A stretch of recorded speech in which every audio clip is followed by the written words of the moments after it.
Thank you. Okay. Okay. Jennifer Feltner in your. You are live on Okay, Facebook. we're on live. Yes. You know, Marvin, you're up. she's your auntie. Okay. I'm sorry, Sheree, I couldn't hear you so well. Okay, we're live, so Sorry. you can go ahead and call the meeting. Perfect. Okay, so let's call the meeting to order, please. And Sheree, would you like to go into roll call? Yes. Mr. Major, Here. Mr. Fong, Here. Mr. Feltner, Here. Ms. Holycross, Mr. Keller, Here. Mrs. Phillips, Here. Mr. Siebert. Here. We're all present. Hi, John. Hey, John.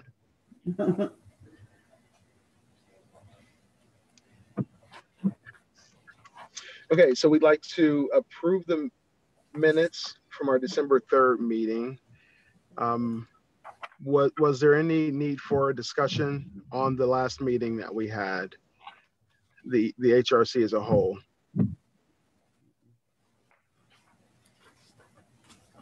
No, we're all good. Okay.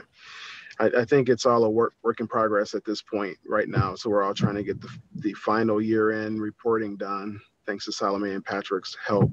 And so, okay, we can go ahead and move to approve the minutes from December 3rd. I'll make a motion to approve December 3rd, 2020 minutes. I'll second. And all in favor? Hi. And are there any opposed? All right, awesome. Well, we'd like to welcome Mr. Simmons up to present. Matt is our fire chief of the city of Troy. So welcome to our meeting. Well, thank you so much. Absolutely I welcome. have some goodies I can pass out to help give some visuals. Those who are on Zoom, we can get them to you at a later date. So how is Chief Simmons' volume? Can you hear him? Can you I speak? can. Yes, Okay. They can hear you. I just want to make sure they can hear you. Okay. thank you.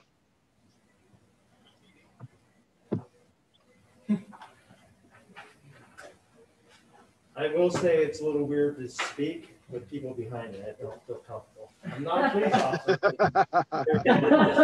They won't stab you in the back.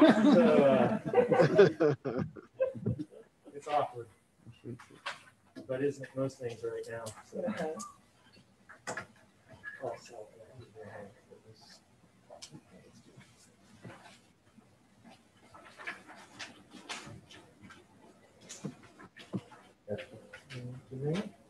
So while she's passing that out, if you guys like stories, I'm raised from a father who's a preacher. So he's very good at telling stories. I'm not quite at his level, but I have an appropriate story that might tie into what we're going to talk about tonight.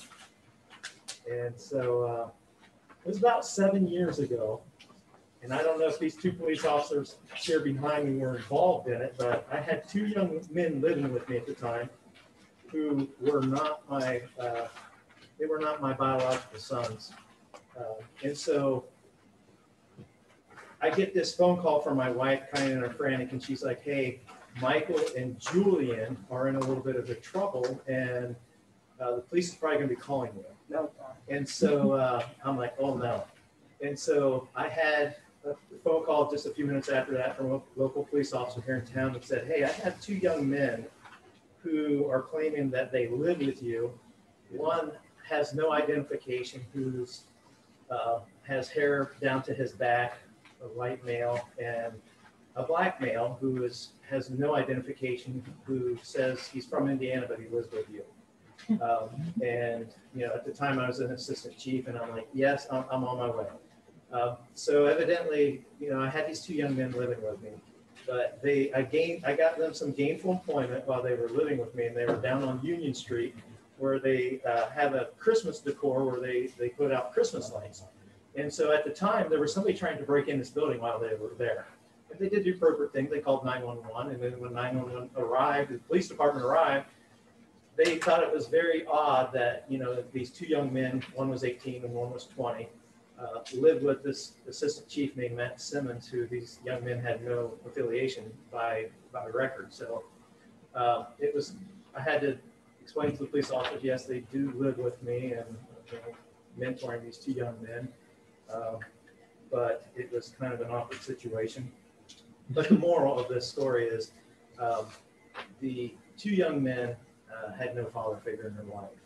And I was raised with a father who, there would be times where I had no bedroom. I'd have to go stay with one of my siblings because my father would be mentoring young men who were also had no father figure in their life. So as a child growing in that environment, it just become, you know, I became used to it.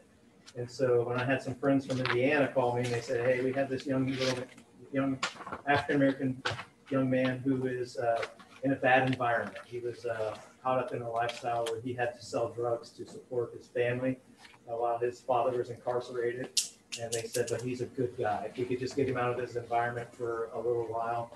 So as you could probably imagine, when I'm trying to explain the situation to my wife, who's a stay-at-home mother for a 2-year-old at the time, or a 4-year-old actually, that it didn't go over too well the first time I mentioned it to her. But once we were in church and we saw this young man, we knew it was the right thing to do. The other one, he was just a wild child who needed a little steering to get him in the right way. But both men now are doing well. One is following in my footsteps as a paramedic out in California, and Julian is in Indiana selling insurance, and he's successful. So, but that leads me to what I'd like to talk to you folks about tonight specifically. I have some data on the quick response team. We can get to that, but I'd really like to highlight tonight the apprenticeship program that the city of Troy. I know you guys have heard bits and pieces of this, but I would really like to dive into a little bit of where we're at currently and how we got to where we are currently.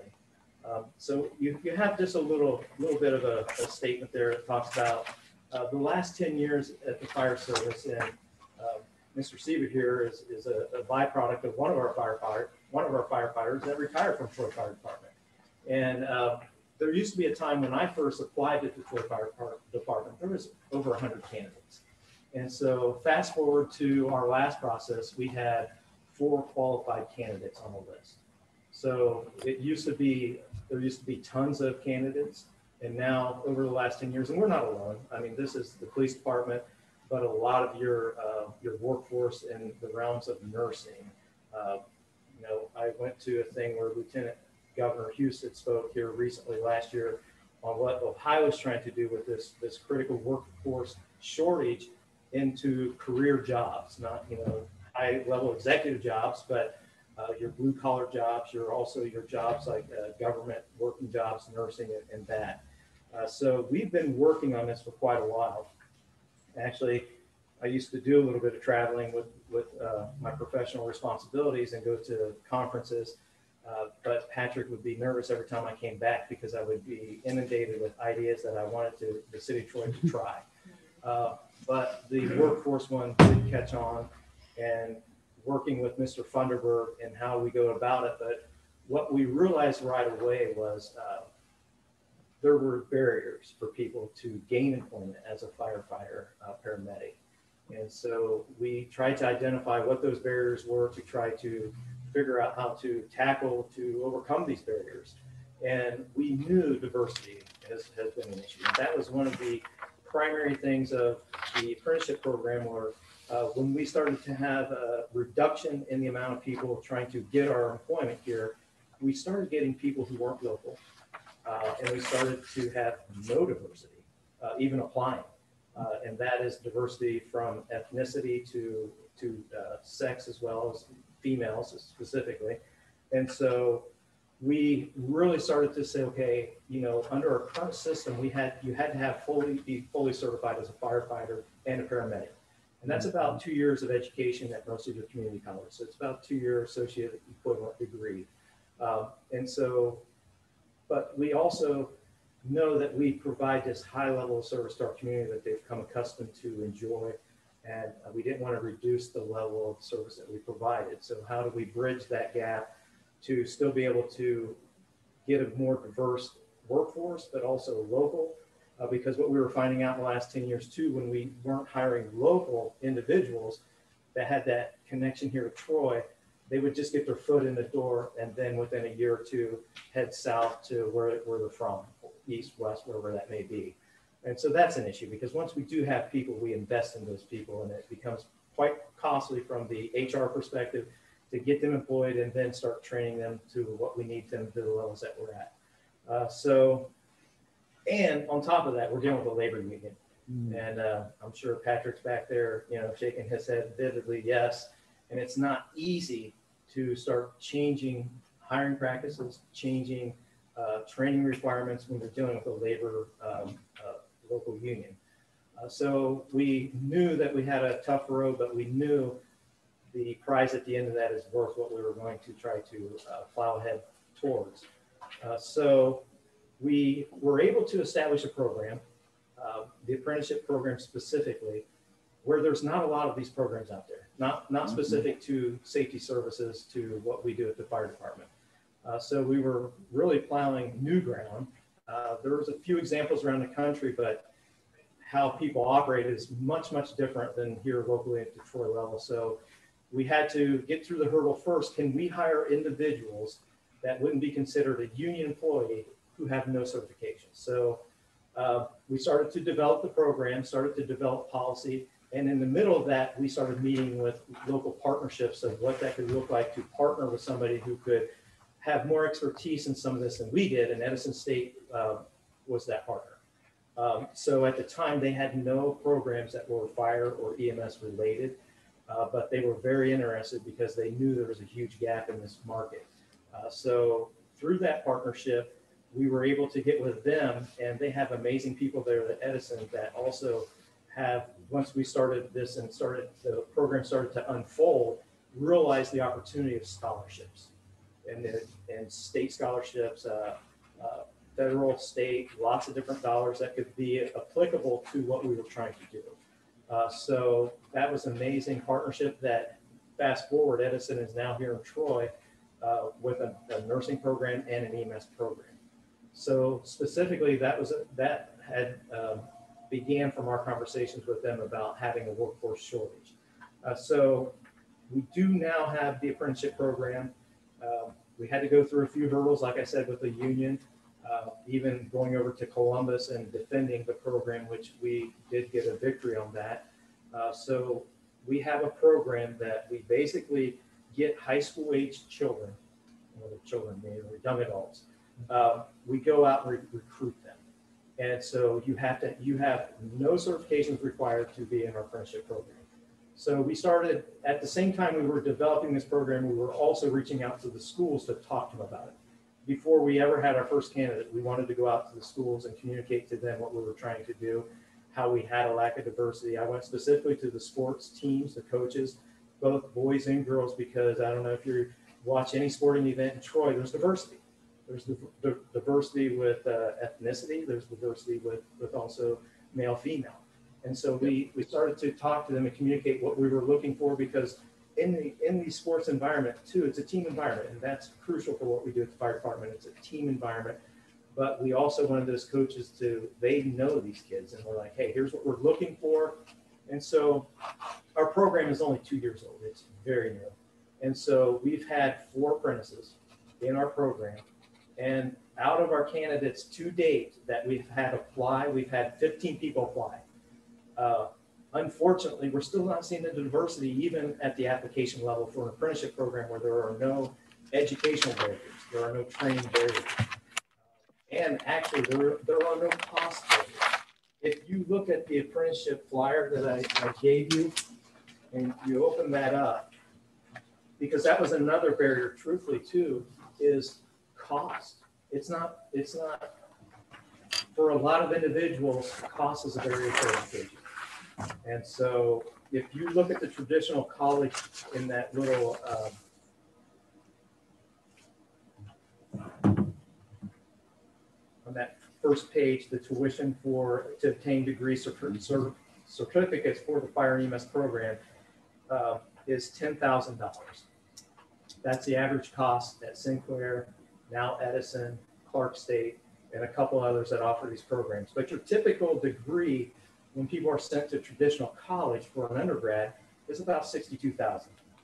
So at traditional college, you don't earn while you learn. There's maybe some people, when they get closer to the end of their graduation, they might intern where there could be a potential for income. But in our program, it's almost a 3-year program, and you'll be able to earn almost $40,000 through that program while you're learning and working beside our current firefighters. The available scholarships currently, you can see, is 8,000, so almost 80%. And we have actually worked with some amazing people here in Troy, like the Robinsons, Thrivent Financial in Tip City, and a couple others, where we've created a fund within the Troy Foundation, the taxable deducted fund that people can donate to the Hometown Hero Fund. And we have gotten amazing partnerships through that, to where it's almost, we've increased that offsetting tuition to almost 90%. And then if you look at the career income after 3 years in the field, so next to the last column there. Most traditional 4-year programs of college, the average income is $55,000. After 3 years with the Troy Fire Department, it's going to increase every year, is almost $75,000. So it's an amazing program. So far, out of our 4 candidates that we have had over the last 2 years, we've hired 3 of them full-time. So now those 3 are continuing. They're in their 2nd semester of paramedic program right here at Edison locally. They get to stay right in the firehouse, just like, you know, Marvin is here on Zoom. These guys can Zoom in their classroom, the majority of it, versus their skills that they actually have to do in person. So we still know, though, I will tell you, with the 4 candidates that we have had, that we have hired as apprentices, we still only had 15 applicants, and 2 of those were female, and we had 1 African-American candidate. The 2 females, unfortunately, weren't able to meet some of the physical requirements that were required for to send them to fire school. And the African-American gentleman, he had some criminal background issues that were less than a year old. And so, but all the candidates, we gave them the path still to move forward, to say, hey, don't forget about us. Here's the path. Although you didn't make the apprenticeship, still follow through. And we're still communicating with most of those. So, but I will tell you, and be honest with you tonight, still the issue is getting the candidates before us, whether it's a full-time candidate or this apprenticeship.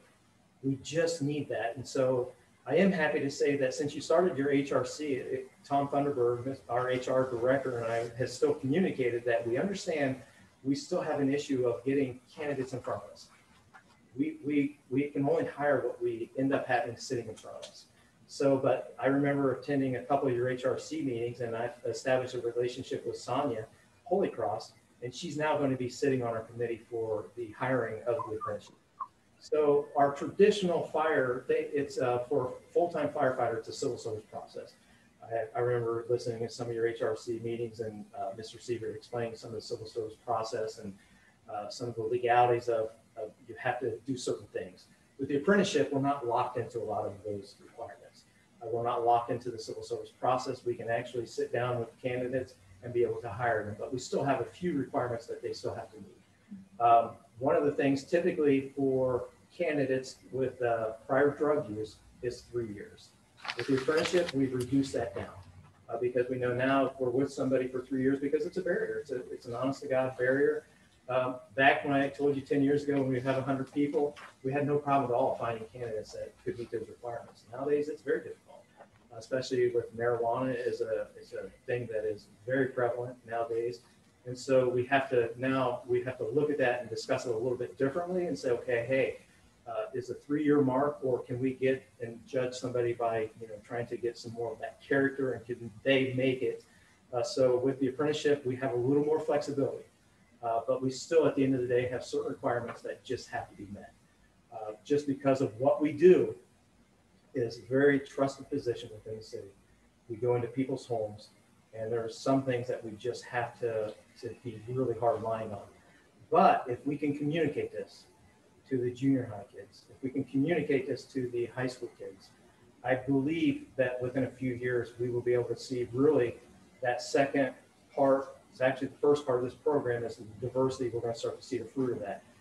And also, I'm a white male. And although, Kenny Block behind me is a good friend of mine and cooks me amazing ribs a lot, but my son usually eats them all, I still don't encounter as many people that is diverse as somebody who is diverse. And so that's why I approached Sonia Holy Cross and said, would you be willing to sit on this committee, this hiring committee for the apprenticeship program? But it's twofold. I need you to communicate this program, champion this program, and get it out there because it's an amazing opportunity. It really is. So that's a kind of a cliff note version of our apprenticeship, but it literally is, they come on after high school, have nothing. They're with us for about 3 months. So we acclimate them. Here's a fire truck. Here's an ambulance. And in high school too, we can have ride-alongs. So it's, because I was talking to Kenny, because he has a son I've been trying to recruit for a couple of years now, but his son just doesn't like the sight of water. And he doesn't think he can handle that part of the job. And so that ride along at the high school level is critical because then they get exposed to what you would get exposed to on the job. And so then once we get them at that summer internship or summer, once they start the apprenticeship, they're with us 3 months before they go off to fire school. And then they're off site. They're on the campus over at Ohio Fire School for 7 weeks. It's almost like a boot camp ran program. And then when they come back, now they're working inside the firehouse while they're going to Edison State, finishing up their college. So they work approximately 24 hours a week and get paid while they're doing that. At the same time, where 90% of their education is paid for. So It's beautiful. That's the plan. Like I said, it's hard to be diverse if you don't have an opportunity to even have diversity sitting in front of you. Because it is growing, and the city's committed to that, and we are very excited. And each time that we have a process, we evaluate that. Mr. Funderburg and I sit down and say, okay, hey, what was good about that? And two, we've hit that local aspect. We're back to now. There's a lot of the last of our, I think 6 out of our 10 people that we've hired have been local candidates, and so we're excited to have Sonia as a part of this. And to be honest, that what you folks are doing with this committee is a twofold thing. It's like, hey, what are we doing as a community? But then how can we be better? How can we bridge some of these areas that are barriers, especially while I'm here tonight, is to get people gainfully employed that represent our community. Yep. Definitely. I'm excited to be a part of it as well. I'm looking forward to our 2021 year. That's not her real face, by the way. Grandbaby. Benjamin Button. He's so cute. So I wanted to ask you a question in regards to, you said one of the barriers has to do with drug convictions and things of that sort.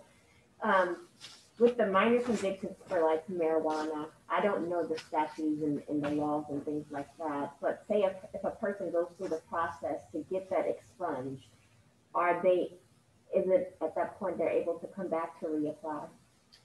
Absolutely. We're a little different than the PD. I mean, they have to go to court, they have to testify, they have standards that are a little bit different. We still have standards that we feel point to character, but we're not so hard-lined as what they do in the process of their job of, fulfilling their responsibility as a sworn law enforcement officer. So ours, and we work closely with the mayor, with Service and Safety Director Patrick and Tom Thunderberg, and we literally look at a lot of cases. I'll be honest with you, I wasn't the most glorious candidate when I applied. The first time I applied at the Troy Fire Department, I wasn't hired. There were some things in my background that prevented me from being hired. And at the time, Chief Counts, I remember one of the assistant chiefs actually said, "Don't come back." To be perfectly honest. And so I remember I was going in a suit thinking I'm getting a job offer. And I told my father-in-law, my father, my wife, and I'm all excited, a 3-piece suit, go in to only be told that, hey, we found something in your background. At least I was honest with it. But you're not our candidate. And so 3 years, fast forward 3 years from that moment, I went back and Thank God that assistant chief was gone. But Chief Counts at the time, he says, young man, I'm taking a chance on you, and don't prove me wrong. Here I sit, and I've taken that philosophy, through my life. I've seen a lot of individuals that sometimes it's worth taking a chance on, but we look at some of those very situational.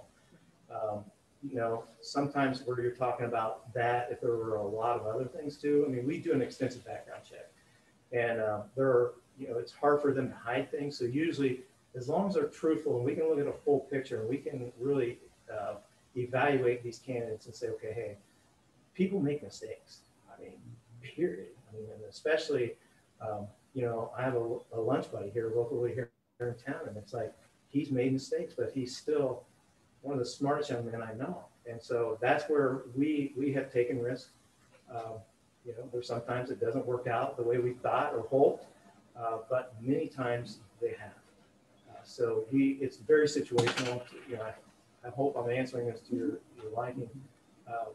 Where we're specifically looking at criminal things, it's not like it used to be. And it depends on the level of those. But when it's specific drug use, and say somebody's not convicted, but they admit during the process, then it becomes, okay, what type of drug use? How long was that history, and how long have you not been on that drug usage? Because these guys behind you that do our backgrounds, they know the last several candidates we have hired have had those types of things in the past.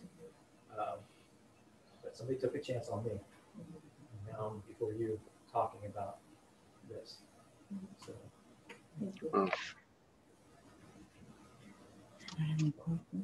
Yeah, I don't have any. I just wanted to ask that. I know because my daughter had a minor incident with not that she's going to apply, but she had something like that come up, and it was real minor. And then we just talked to her and said, hey, why don't you go and petition the court to get it expunged?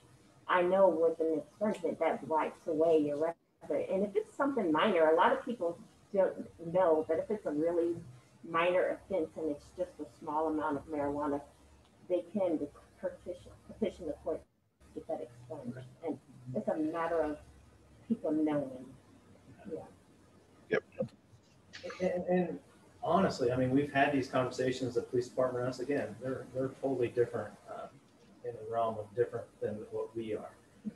But there's a lot of young individuals that don't even know it's wrong, and that it's like it could prevent them from getting a job. Right. And so that's that education component too. If we can get out to the schools especially I think the junior high level is a great age to really start to influence them and show them the opportunity that they could have.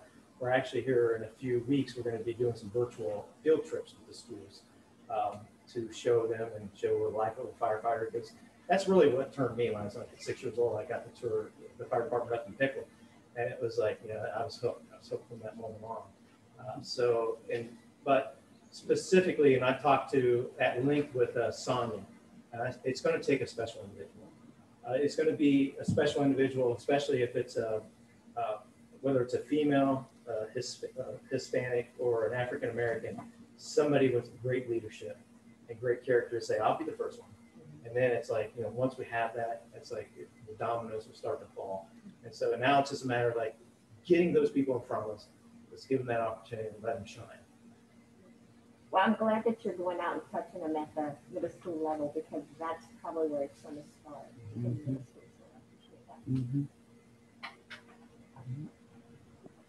From too, I'll just do a little announcement.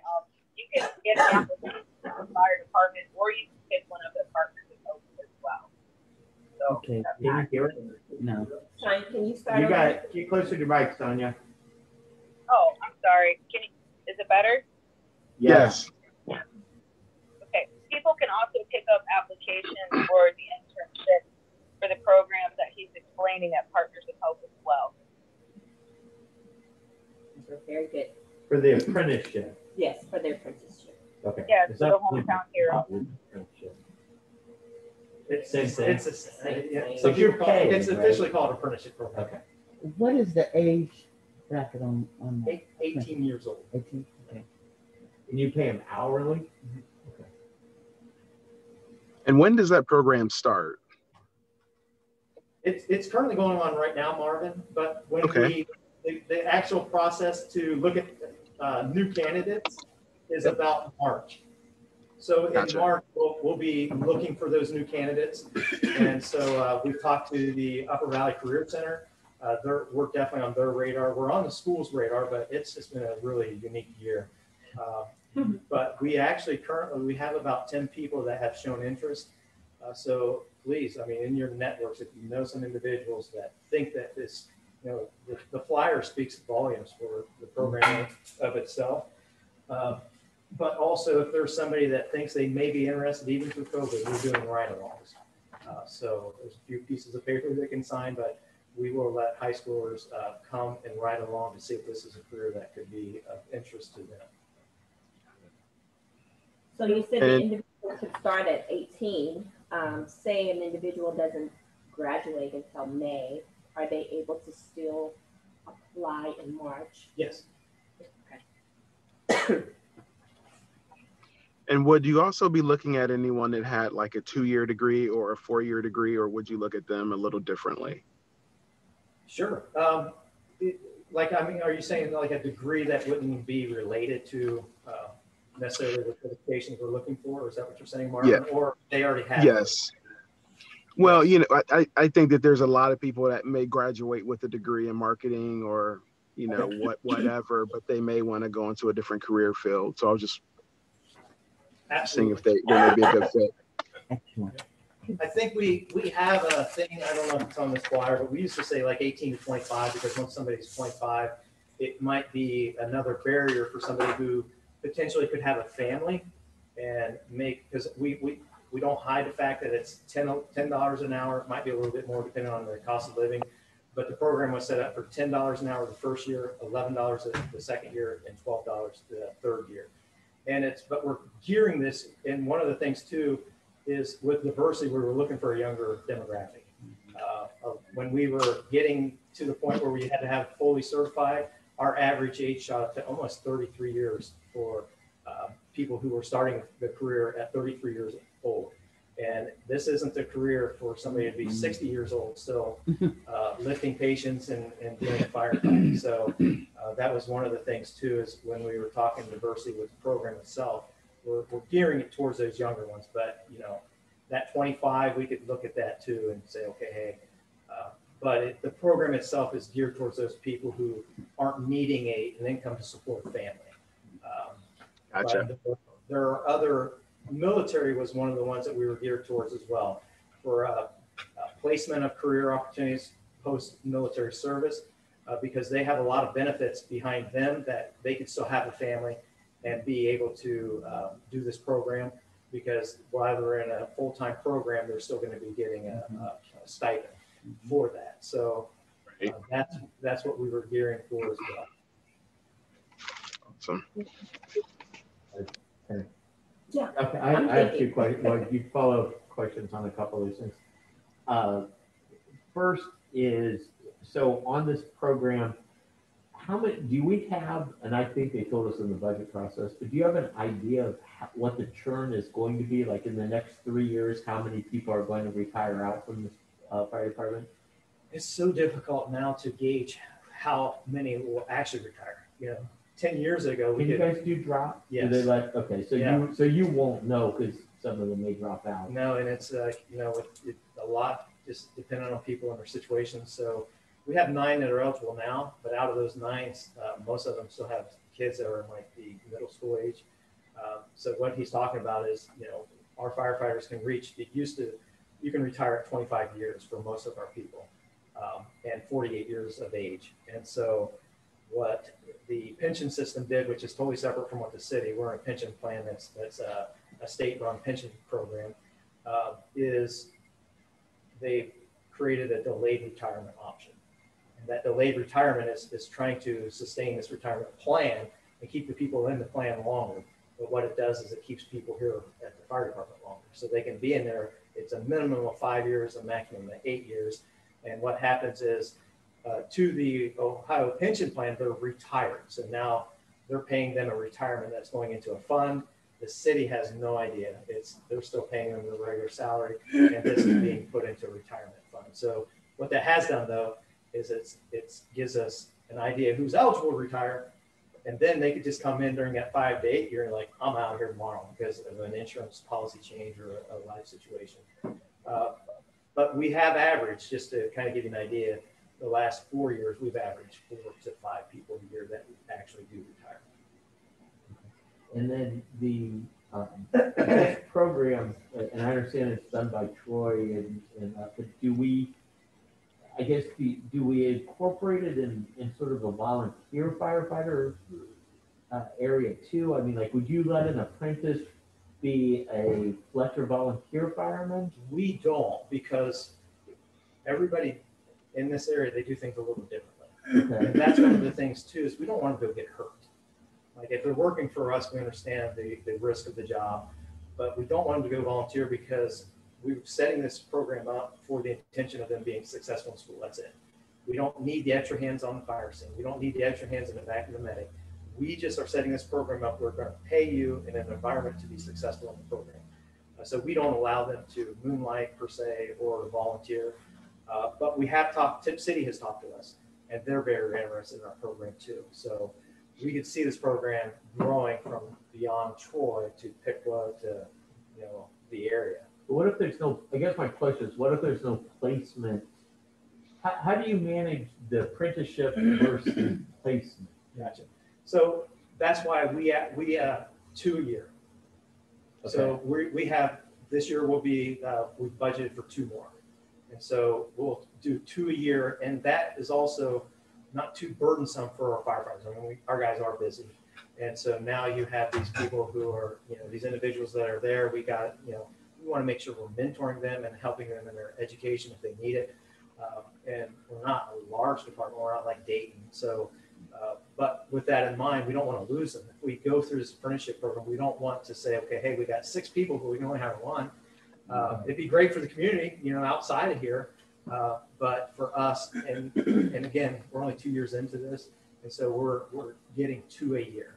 And so with that premise, with us hiring 4 on average, if they're good people, we'll grab them. But if we don't have an opening for them, it is still, they will have all the skills. They will be picked up in a heartbeat somewhere else. And then they don't take civil service to get on? To get on full-time, they do. They still have to take civil service? Correct. So military will still get their 10% or whatever they get. And our apprenticeship gets extra percent. That's just going to ask you. Yes. So does the apprenticeship get extra then too? Yep. So the way we have it currently set up is the apprenticeship gets the same equivalent that the military get, 20%. If they're 20%. Is it 20? being successful in a program, if we say yes, they've met the criteria, and there's a plethora of documents that they have to meet certain qualifications while they're in our apprenticeship program, and that's because of the state of Ohio. We have been adopted into the state of Ohio as another partner of ours, Job and Family Services, and they have the certified apprentice programs. And as long as somebody's in a certified apprentice program, they have access to, I think it's $1,500 a year, something of that. I don't have that information. It's about that. And so we got to meet their requirements. So we're navigating to try to get the most money, but also get them through the program. Cool. Matt, I'm wondering, are they providing you have positions for them? Are they obligated to come back? And if so, how many years? Are they obligated to come back and work at Troy for so many years, or how does that work? We haven't really, that's a great question. And that's where I want to go into another little area to talk about some of the other things through all of this that we've accomplished as well. So to your question is, once we would hire them full time, we have unofficially told them we would love to have 3 years minimum. We hope we won't have to worry about that they're from this area, they'll have loyalty like I did. So I said, whoever hired me full time, I'd give a career there. Ultimately, we're not keeping people under lock and key, but if we treat them well enough and we gave them a start, we hope that that's a good start. One of the things that we have done as well when we were navigating all this with our international our local union, we came up with one of the things that we had also heard, and it was through some of this, but also we knew of other local people that couldn't get hired here, say they work in Dayton. I'm a firefighter in Dayton. I would love to come and work in Troy, but I don't want to start at the lowest range.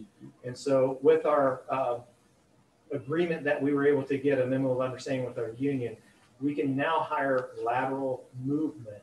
And if they meet those requirements of the age requirements and they're under the age of 36, and that's a state mandate, not in the city of Troy, then we can hire them in at a higher level so there's not that huge gap that they got in that again. That was one of the things, because I think it was actually Kenny behind me. He's like, man, I got a cousin that works for somebody I know that works down in Dayton, but they wouldn't want to come to work in Troy because they would be taking about a $20,000 pay cut. So we were able to work that in as well, because we know we'll take other firefighters that are already trained as well to come to us if that's any of them. It's tough to get paramedics, so we have a lateral option that we never had before as well. So I'm connected with the military, so I'm going to go back to that string. As far as your recruitment towards individuals who are in the military, what excuse me, what are some of the tactics, if you will, have you gone out to recruit individuals from the military? We directly, as far as we got an amazing access there right pat, but what we do have is through Edison State, that partnership, they have contacts of, I don't know who, but because they're that education, and they have access to people who are calling them and saying, okay, there's a lot of different programs at the military that Edison has, that when people get out of the military, they can get placed into jobs pretty quickly. And so that's our connection there at Edison, who is able to get that information out. But again, I don't have all the resources, but she there at Edison, her name is Brandy Olenberg, and she's able to get us into that demographic. So the military has a program called Transition Assistance. So I don't know if that is something that you could, Brandy, it's called TAPS. And when we're actually separating our retirees from the military, we are required to go through that program. And during that time, there's briefings and discussions talking about job placement outside of the military. Mm-hmm. So maybe you can ask her to see if she's actually a part of that, or how she can get connected with that program. Yeah, and if she doesn't know, we have a local branch here of the veterans that I could contact. If not, you have my email. Okay.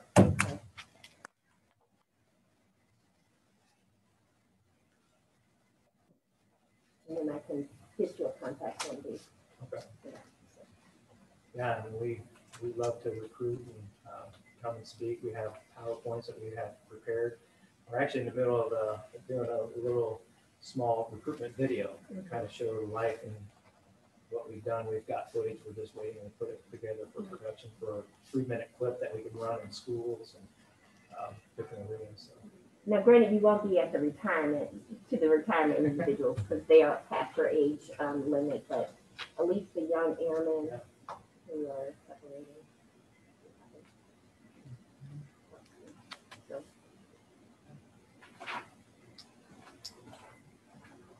Do you have any other questions about this thing? Okay, so I'm in charge. David, Marvin jumped off. Did you want to go over your quick response? Yeah, I don't know how much this committee knows about our quick response model. It's amazing program that we have. It's basically the simplicity is basically we follow up with everybody who overdoses in the city of Troy. We were actually one of the first few teams in the state of Ohio that had started a model like this. And we had amazing support from our city council, Mayor Beamish at the time. And so we've partnered with an amazing local resource as well, Miami County Recovery Council. And so Tom Grimm is the director there. That was, we had a coalition. I won't go through a real long detail of this, but we knew we had an issue. So we got as many people to a room as we could to say, hey, everybody's lives are touched. And it was the judges, it was the jail, it was the sheriff, it was all these individuals, Tri-County Board of Mental Health, it was a Miami County Recovery Council, the police department, the fire department, and the hospitals. And so it was a lot of people sitting around a table for, talking about the problem. And, kind of like the apprenticeship problem or the apprenticeship program, what are we going to do about this? Because, I mean, it's very evident that we have a problem. And so we started looking at different things at what we could do. We quickly found a model in Colerain Township down by Cincinnati that we're following up with their overdose victims and showing some early on success. And it was mostly building relationships. Be naive to say that, hey, we're going to be able to really,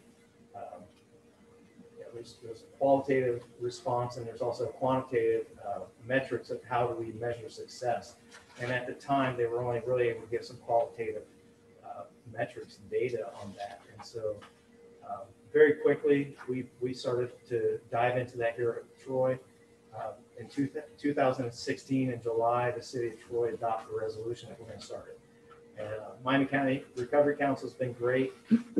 Our partners at the police department are really the champions because they're the ones that are out there at night, during the day. We respond to overdoses, but they respond to people before they overdose. They start to see individuals before that they can say, hey, a law enforcement, a police officer could say, hey, they might not overdose yet, but they're guaranteed they're going to.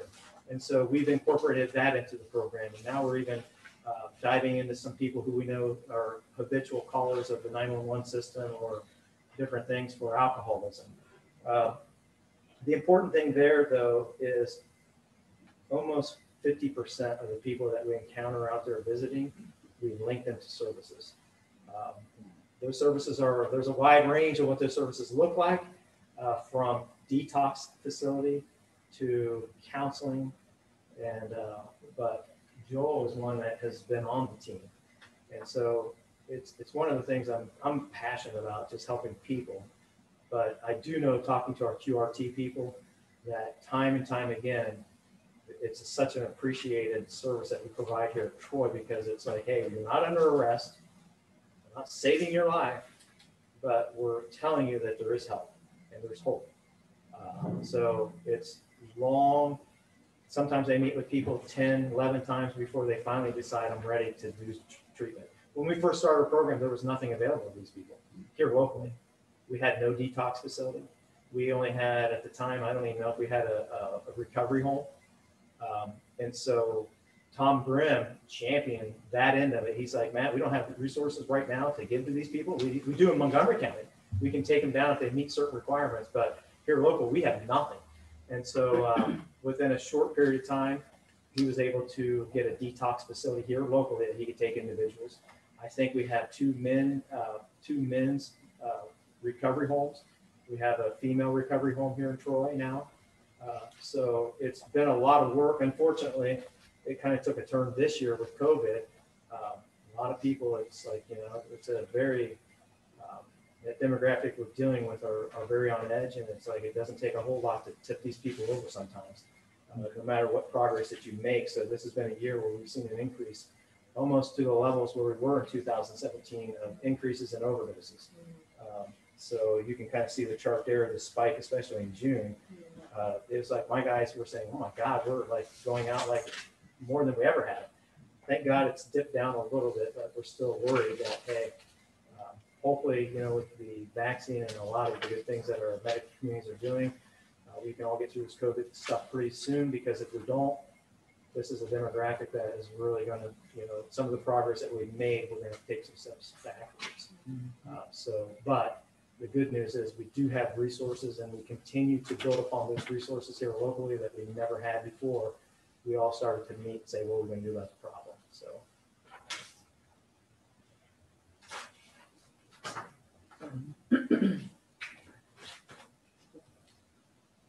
I just was going to pass this around just so people can see it. I just had the September deal, but Matt is pretty, I guess, being very quiet about what Troy did. But this is just September. They had 444 runs.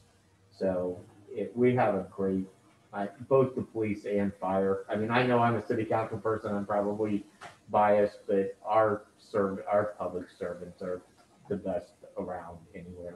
So if anybody wants to see this, you can look and see what these guys do on a monthly basis. And the police do the same thing. The people who were there last night, I think Sergeant McKinney, or Chief McKinney, sorry. John, you keep elevated. Your career and my careers have elevated together. Chief McKinney is going to get us some monthly reports from the police too. And I think as the HRC, when you see the interaction that they do on a daily basis, we really are fortunate in Troy to have the quality and caliber of people that we have. So thank you. Thank you so much. Do we have anyone online that have any questions? No, thank you. I failed to mention, and I saw the pastor there, we were one of the few programs. There's several different models of a quick response team throughout the state of Ohio. Governor DeWine really, as an attorney general, really championed that movement and offered grant dollars. We have a grant currently for our PRT program. But we were one of the few in the state of Ohio that incorporated a faith-based component to that. It's different. We are still recruiting pastors that want to be involved in that, because we do encounter some people sometimes where that faith step is important to them. And so that's actually in the resolution for our council, that we adopted a faith-based model for that. So we have, and that's really truly from the recovery end. They say that people who are long-term successful people who recover from heroin, because it's one of those drugs that when you first hear it, like, oh my God, they eventually overdose and die, which is true for some of them, unfortunately. But the recovery people themselves say the people who are long-term successful are the ones that are wrapped around by the churches. And we had 48 churches in our county in the beginning of this that came forward and said, how do we help? And so we still are trying to fan that flame of the faith-based community, to keep them involved, and we still are out there when we go visit these people. It is brought up if they would like that component in their life too. So very fortunate for them. That's good to hear. I know that is one of our goals as a HRC, is to bring the pastors in, because they have to be a part of this process. So look out for that when we're actually, that's one of the things that we're going to press for the mayor, to have an initiative to bring the pastors in and have that conversation. Yes. It's such a part of our community, and there's so many churches and so many good people that do. We had a lady from a church, they bring us cookies, and she's like, are you still taking cookies? I have, oh, yes, they are. Yeah, eat your cookies. Tell your friends. The heat to burn that off.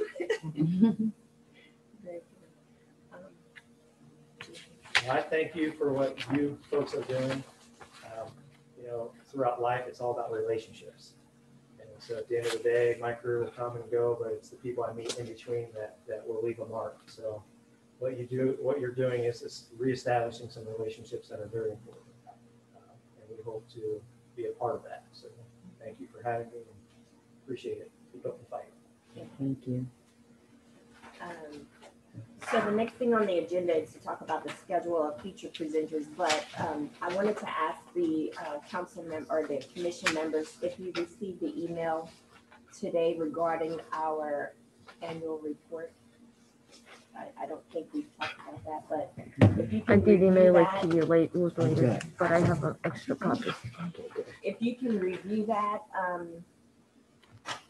so if there are any discussions, comments that we need to make on that, I believe we need to get that resolved before our next meeting. That's where we're going to finalize that report to submit to the mayor.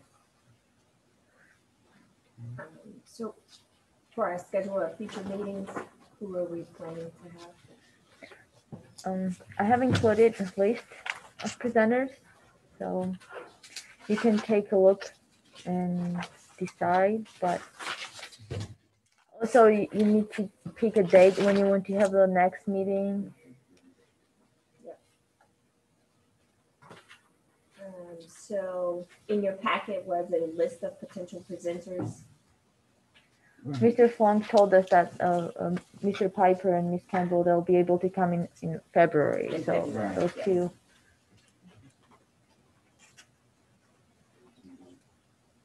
So, let's look at the next meeting. I would say the first week of January, we want to stay away from Christmas and New Year. Oh, yeah. Okay. Would anybody like a puppy to hold the mask? Can we look at possibly the second week in January? I'm gonna go on a vacation, so I would be back the second week. Yes, will be 14th, and the council meeting is on 18th. So your annual report should be done by then, so we can include it in council packet. So if we meet on the 14th, will that be enough time to finalize our packet to submit to the council in time?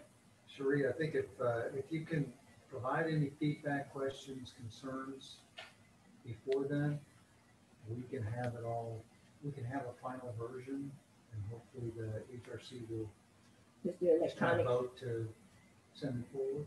Okay.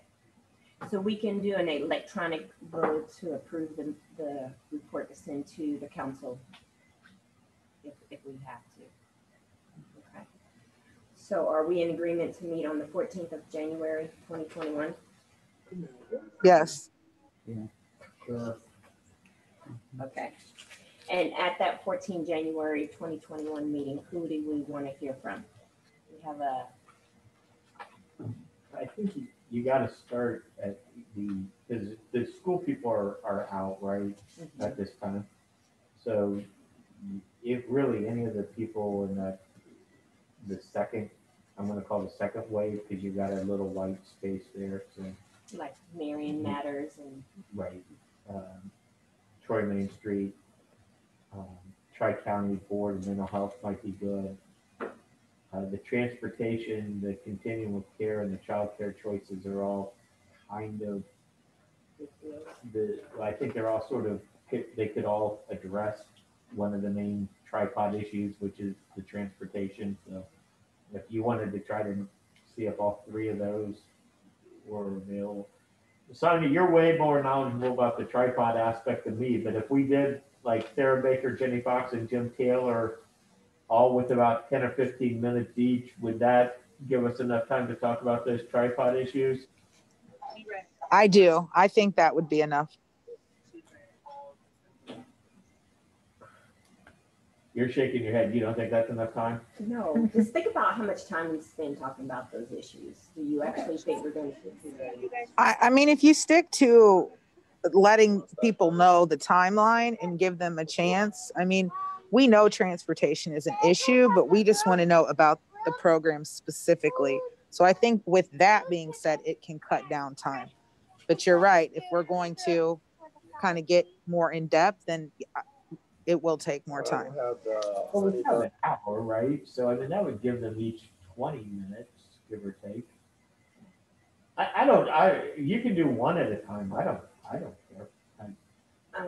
I think those three would be together, or I think mental health, I think Tri-County would be kind of a stand-alone, or maybe Tri-County Job and Family Services together. And then I don't know anything about Marion Matters, Sonia. That was one of your groups that you thought. I guess that was more of a program that would work on workforce development, a holistic approach. That actually, that could be a meeting kind of like tonight. That can go really in depth.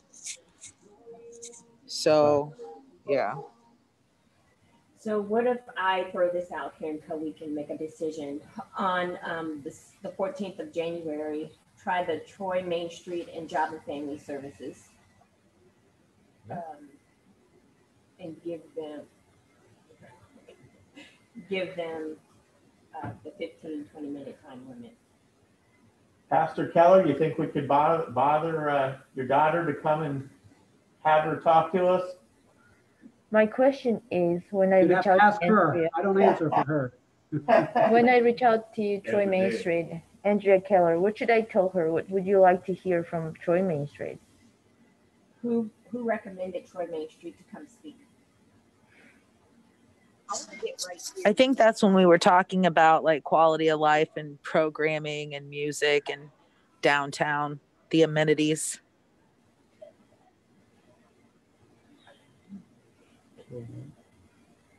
That would be, I mean, that's a decent, you're gonna go, I mean, it doesn't seem like it, but you're really gonna be into spring.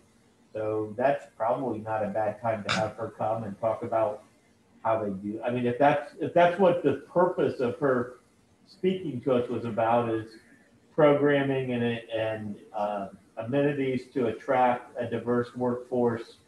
That's, I mean, this is probably as good a time as any to get that in, because you're gonna start, I mean, it's gonna be a long winter, and then you're gonna start to go to spring for this with the thing. Yeah. So. I'm okay. Does that sound okay to everybody? All right, we're gonna. I'll be honest with you, knowing, you know, knowing what she does, I'm having a hard time connecting what she would bring in some ways. I might be missing something. Mm-hmm. I think if you do her with Job and Family Services, John, I think you'll probably spend the majority of the time in Job and Family Services, because I really think there's some in-depth questions that we want to ask from them. Yeah. And I think she can also just sort of talk about programming for Troy, and because one of the things is that you're going to see, and maybe you were part of that committee, is we want to have some outdoor events and some possibilities for those, and she can sort of talk about how those get coordinated and how you choose the musical acts that perform, and whether we have any ability to request or have diverse groups come. She could probably talk a little bit about Festival of Nations. I don't know where that's headed, and she can talk about just things that are going on downtown. Okay, yeah, that's helpful. And then Job and Family Services. That makes sense to me then, yeah. And I think Job and Family Services would then take the crux of our questions, because I think they're more, I don't know, I think they're just more of people that we would have more questions about or for. Yeah, services. Yeah, I appreciate that. That's helpful, Todd. That makes sense now. Okay. Very good. So we will have those two groups just talking with us on the 14th of January at 6 p.m. in this lovely facility. They'll be able to open the door for us.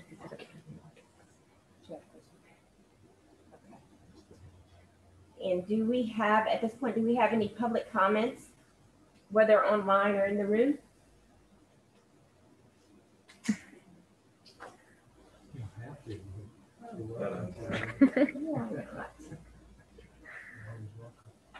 First of all, I'd like to thank you guys for the job that you're doing. I'd like to thank Matt for doing his presentation, and also like to thank him for, we talked about this kind of stuff about 4 or 5 years ago. So when the Black Lives Matter thing hit, kind of like it was already something, we're already in motion, you know what I mean? And so City of Troy's got a lot of people like Matt that are, you know, got good intentions. They want to do the right thing, but we got this thing called kind of, well, it's not called, it is systematic racism. Thank you. It's a system that's set up a certain way that not on purpose excluding people, it just set up that way. And until you change it, change can occur. And the only way to change it is for the people in leadership to want to bring change. So I think his apprenticeship program is kind of like a model thing that we could replicate it in whatever field we wanted to go for, like say the construction street department. You could do an apprenticeship program there. Just get people doing the kind of stuff that they have no idea that they could do. You know, a lot of people would like to work outside, work on equipment, but they don't know anybody that's doing it. So when they don't see nobody doing like them doing it, they don't think they can do it. But if you try to introduce them to it, you know, like the internship for the kids that are going to school to teach, get them introduced to the Troy environment, you know, they may like it. I remember Mr. Charette was from down south. And I think somebody reached out in Troy to purposely get African-American in the rec department. And so there are people that are, you know, Troy's full of people with good intentions and good-mindedness. So I think we have a great town we live in, and great people. And all we need is just a little bit of help to kind of bring change. Thank you.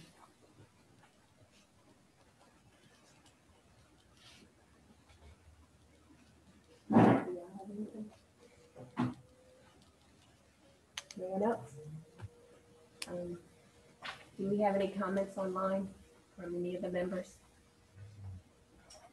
Well, I don't have anything philosophical. Oh, okay. I don't have anything philosophical to say, but I appreciate everyone.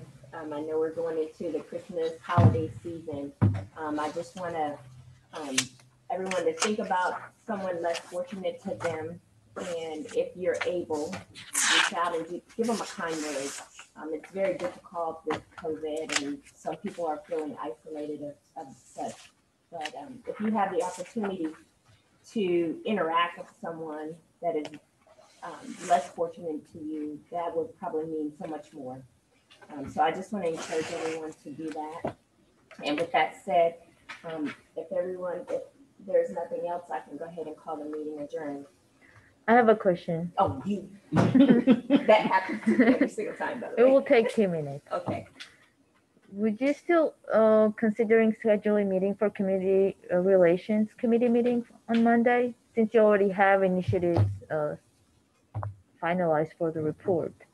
Do you still want to meet? I know that we were considering to meet on 22nd. So I'm not on the community relations committee. That would have to be those. John and Sonia, are you on the community relations committee? I'm on it. What was your question? Can we reschedule it?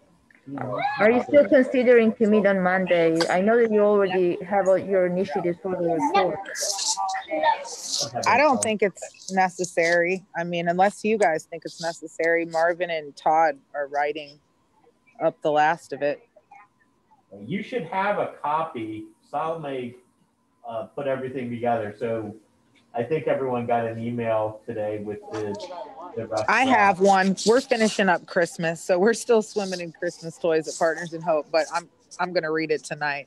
So, but I don't think we necessarily need to have a meeting, but your thoughts?